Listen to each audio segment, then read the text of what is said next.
What's going on, guys? Ryan Wasselcheck here, and today we're installing some SUMO springs on the stunt rig. SUMO springs are an airbag alternative made by Super Springs International, and they're created to replace your stock bump stops. Unlike airbag systems, SUMO springs require no air, lines, or compressors, guaranteed to not fail on you out on the road. They're super simple to install. All you need to do is replace your stock bump stop with a SUMO spring, and you're good to go.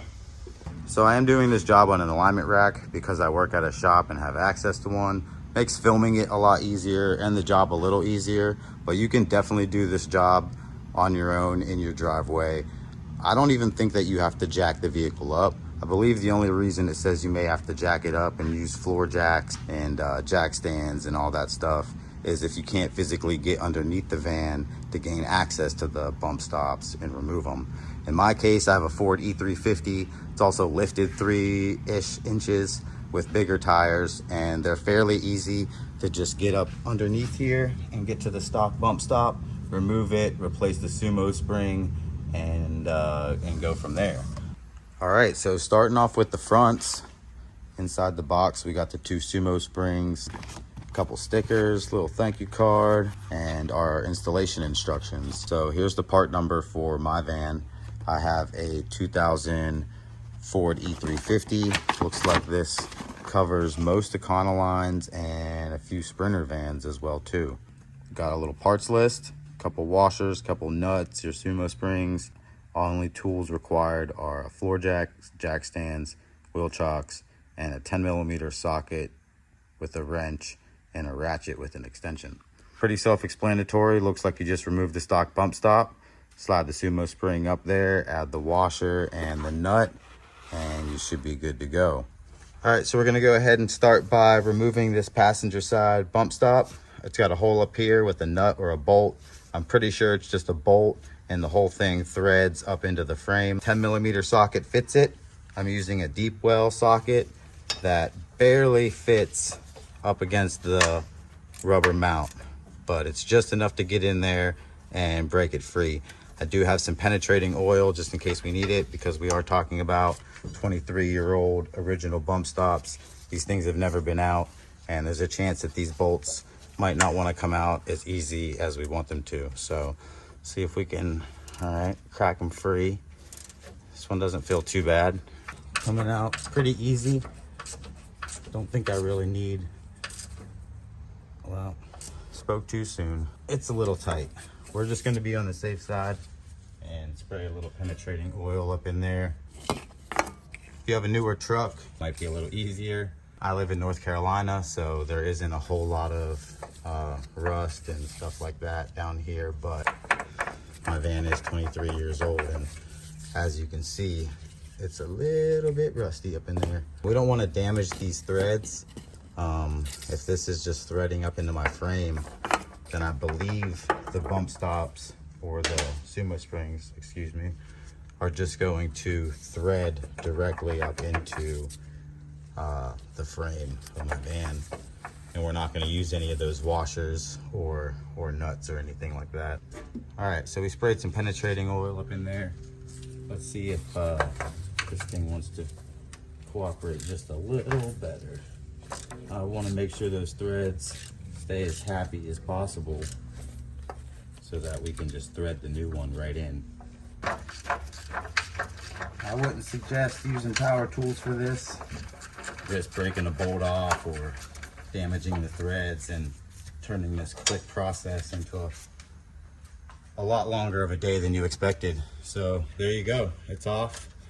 Oh, and there goes the bolt. Like I said, it just goes freely through the bump stop and threads into that frame.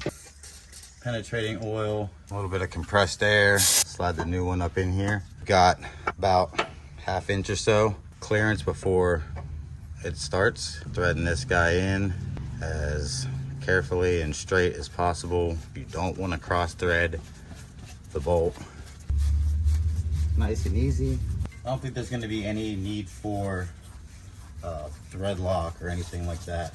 As long as they snug up, then I'll be satisfied. And to me, that's about as tight as I can get it. Almost as if you were putting on an oil filter or something like that. But there you go. Super solid, threaded right into the frame, and we're good to go. Pretty much the same thing. The rears come with some spacer blocks. We'll have to see what that's about. I'm sure that's in the directions. Yep, show. Part number for the rear. Looks like this fits Ford E-Series vans only. One thing I didn't say before, there's two different colors, black or yellow. The color indicates different weight capacity springs, SUMO springs that you can get. I believe that I have the lighter options, being the black and the blue. So we're at the rear of the van now, and our stock bump stops are directly above our rear end.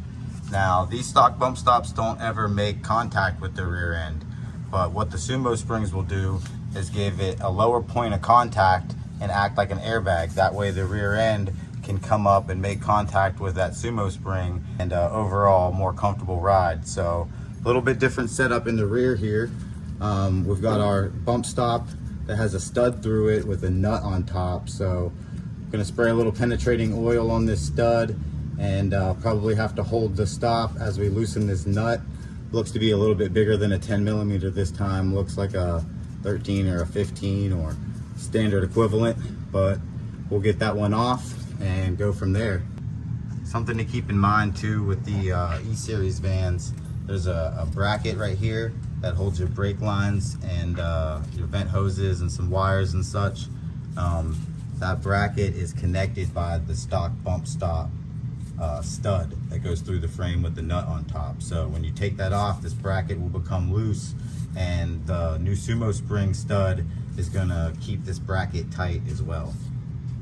15 millimeter it is. It's a little dirty up here. We just took it through some trails. All right, and just like that, the stock bump stop with the stud and the bolt, or the nut, excuse me, come right out. Got my washer and my new nut. Gonna slide this up here in this situation through this bracket. Throw our washer on and get this nut started. Go ahead and begin snugging this up. I'm gonna try and keep these spacers straight the whole time, as straight as I can. Now I'm gonna have to be a little more careful with this because I am using a ratchet now. Before I was just threading it on with my hand, so I don't want to over tighten it, but it is a nylon lock nut, so it should tighten pretty good. I'm using my fingers to feel up here and see when I can feel it coming closer to the top. Snug it up. Starting to come out the top of the nut a little bit, so that's good. There we go. Rear SUMO spring installed. Tighten the nut on the top. Super simple. And we're going to move on to the other side. All right, there you go. Rear SUMO springs installed. Front SUMO springs installed. Let's go test these bad boys out.